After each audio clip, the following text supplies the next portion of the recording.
ክርስቲያን ደልዳላ ነው። ሳይመረምር አይጮህም፣ ሳይመረምር አያጨበጭብም፣ ሳይመረምር አይከተልም፣ በከንቱ ነገር አያወራም፣ እቅዱንም አይለፈልፍም። በየቦታው ወሬኛ መሆን አይገባንም። እስቲ ዝም በሉ። መድኃኔዓለም እኮ ዝም ብሎ እኮ ነው ሰይጣንን ያጠፋው። ዝም ብሎ አጠፋው። ዝም ሰንበትን ሽረሃል፣ ዝም ሕግ ሽረሃል፣ ዝም በደል ፈጽመሃል፣ ዝም እርኩስ ምራቅ ሲተፉበት፣ ዝም ሲገረፍ፣ ዝም ሲጎትቱት፣ ዝም ሲቸነክሩት፣ ዝም ሲወጉት፣ ዝም አለና በሥራ ተናገረ። እስቲ ዝም ብላችሁ ስሩ። በሞት ዝም ብላችሁ ንግዱንም ስሩ፣ ትምህርቱንም ስሩ፣ ሕግም ተማሩ፣ እወቁ። ለቤተ ክርስቲያን ሰርታችሁ ስራችሁ ይታይ። ሁለት መነኮሳት 58 ዓመት በዝምታቸው ሰይጣንን አላግጠውበታል። ሰይጣን እቅዳችን የሚያበላሸው እየሰማን ዝም እንዲሁ በሞቴ አፈርሰውን። ከዛሬ ጀምሮ በየፌስቡኩ መለፍለፍ አቁሙ። ዝም በሉና ስራ ስሩ። ዝም ብላችሁ ጥያቄ ልጠይቃችሁ የእግዚአብሔር ሰዎች፣ ሰይጣን ቤተ እግዚአብሔር ይገባል አይገባም? ይገባል።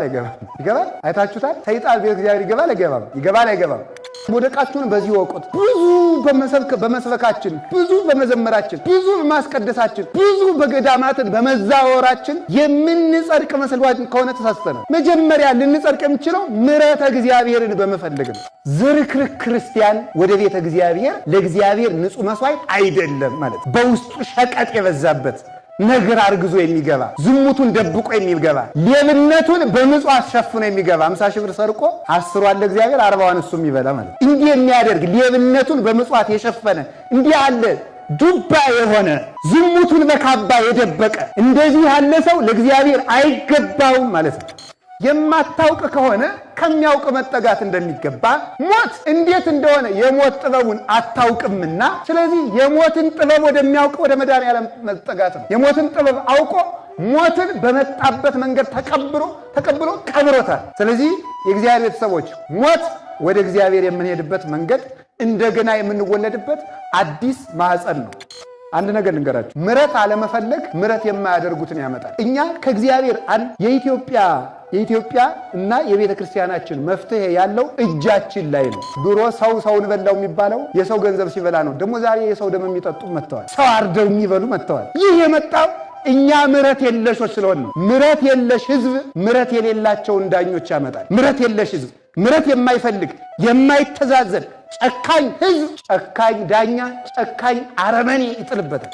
ክርስቲያን ተብለው የክርስትና ሕይወት የሌላቸው ክርስቲያኖች የግሪክ አማልክትን ይመስላሉ ይላል ዮሐንስ አፈወርቅ። የግሪክ አማልክት እንዲሁ ተሽቆጥቁጠው ወርቅ ለብሰው ዕጣን እየታጠኑ የፀሐይ አምላክ የጨረቃ አምላክ እየተባሉ ግልጥ ሲደረጉ ግን ድንጋይ ናቸው።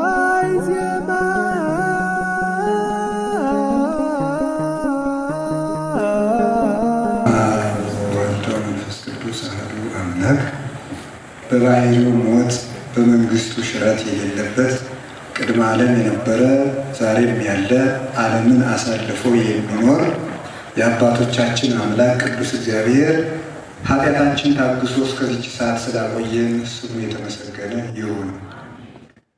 እግዚአብሔርን የወለደችልን መድኃኒታችን ያሳየችን የፀሐያችን ምስራቅ የሕይወት እንጀራችን መሶብ እናታችን ቅድስት ድንግል ማርያም ወላዲተ አምላክ ለእርሷም እግዚአብሔር ከባሕሪ ጌትነቱ በታች ከፍጥረት ዓለም ለይቶ ስላከበራት የእርሷም ስም የተመሰገነ ይሁን። ክቡር አባታችን መላከ ሳህል መምህር አለማየሁ የዚህ ታላቅ ደብር አስተዳዳሪ፣ ክቡር ሊቀ ሊቃውንት ስምዐኮነ መላክ በባህር ዳር ሀገረ ስብከት የአራቱ ጉባኤያት መምህር እና የሊቃውንት ጉባኤ ሰብሳቢ፣ የተከበራችሁ ሊቃውንተ ቤተ ክርስቲያን፣ የእግዚአብሔር ቤተሰቦች ሁላችሁ አንድ አምላክ በሚሆን በአብ በወልድ በመንፈስ ቅዱስ ስም እንደምን ሰነበታችሁ? እንደምን ዋላችሁ? እንደምን አመሻችሁ? ኃጢአታችን ታግሶ እስከዚች ሰዓት ያቆየን አምላካችን ስሙ የተመሰገነ ይሁን። አንድ ነገር መናገር እፈልጋለሁ።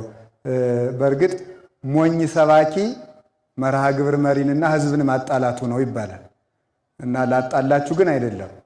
እና እግዚአብሔር በሚያውቀው እኔ የዩኒቨርሲቲ መምህር አልነበርኩም፣ እግዚአብሔር ነው የሚያውቀው። እና አንዳንድ ጊዜ ቅዱስ ኤጲፋኒዎስ ምን ይላል? ዝናው ከስራው የበለጠበት ሰው ወራዳ ነው ብሎ ይነገራል። ስለዚህ እኔ እንደዚህ አይደለሁም።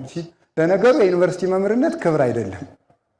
ግን እንደዚያም ደግሞ ግን አይደለውም ለማለት ፈልጌ ነው። ነገሩ የከበረ ነገር ስለሆነ ሳይሆን ዕውቀት በሶስት ነው የሚከፈለው። ምኑን ዕውቀት አለ፣ ርኩስ ዕውቀት አለ፣ ቅዱስ ዕውቀት አለ።